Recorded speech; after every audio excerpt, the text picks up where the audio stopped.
Lucas, queria que você começasse falando sobre o projeto, né, do futsal do Cruzeiro, como que nasceu a ideia e os planos que vocês têm para os próximos anos. Legal, acho que sempre foi um desejo, tanto da torcida quanto da associação, ter uma equipe de futsal. Então, há 2 anos atrás, começa a surgir a necessidade ali do Cruzeiro partir para outras modalidades, né? A gente já tem o basquete, já tem o futebol americano, já tem o vôlei com muito sucesso. E aí, no final do ano passado, com a confirmação do Campeonato Brasileiro de Futsal, o Cruzeiro levantou a mão, foi escolhido para poder participar e a equipe profissional de futsal surgiu a partir disso. E a partir desse plano de fomentar o futsal no Cruzeiro, quais são as metas que vocês traçaram para curto, médio e longo prazo? Queria que você também falasse a respeito. Legal, hoje a gente pensa muito num planejamento de curto e médio prazo, que são para os próximos 3 anos. Então, esse ano a ideia é que a gente estruture toda a operação do futsal profissional, ainda não vai ter categoria de base. Então, a gente está sendo muito responsável na nossa gestão, muito pensando no operacional, sem deixar o resultado esportivo de lado. Então, a gente montou um time muito competitivo para pensar no primeiro ano, mas a ideia é que esse time seja uma base para 2025 e 2026. E aí, pensando nos próximos 2 anos, né, a gente já vislumbra se consolidar como uma potência no esporte, na modalidade aqui no Brasil.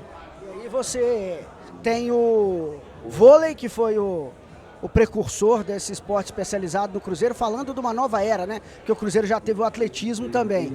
O atletismo foi mega campeão, o vôlei é mega campeão, o basquete já conquistou também títulos importantes, o futsal já chega com uma responsabilidade grande. Muita responsabilidade, muita responsabilidade. Por isso que com todos os apoiadores a gente está unindo muita força para poder começar muito bem e pensando em coisa grande. Num título brasileiro talvez esse ano, no próximo ano também, pensando em Libertadores, que são os nossos objetivos, obviamente, que é ter sucesso desportivo. Né? O torcedor do Cruzeiro sempre acompanha também o basquete, o vôlei.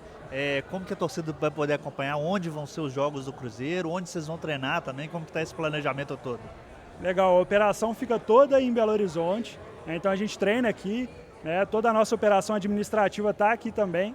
E a gente tem 2 casas homologadas com a Confederação Brasileira de Futsal hoje.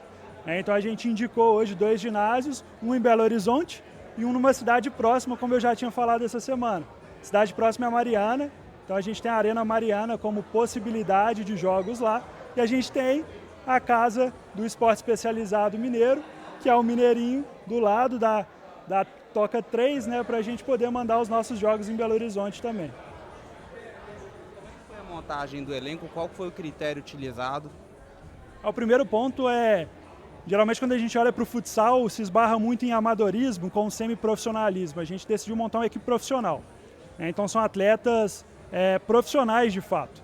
Então hoje quando a gente foi montar o elenco, foi muito pensando em montar uma base para os 3 anos de projeto, que é o planejamento que a gente tem. Então a gente pensou muito num elenco jovem, que desse para a gente aí pelo menos 3 anos de desenvolvimento. São todos atletas com experiência nacional, então a gente não tem nenhum atleta que você fala assim, poxa, é um atleta que talvez possa dar certo. Todo mundo jogou, todo mundo já participou de competições de alto nível. A gente decidiu montar um elenco baseado na nossa metodologia de futsal. A gente acredita num futsal rápido, ofensivo e que resgate um pouquinho a essência de um jogo divertido, de um jogo alegre, e é isso que a gente vai trazer na montagem do elenco.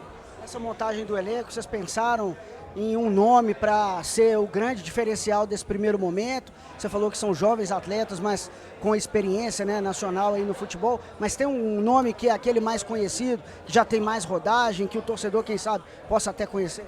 A gente tem hoje... Se a gente for pensar em nome de peso, o elenco ele é muito equilibrado.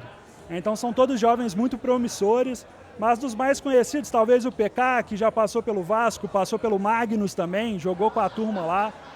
A gente tem o Ari, que é um pivô muito forte, de imposição muito técnico, que chega com altas expectativas sobre ele também.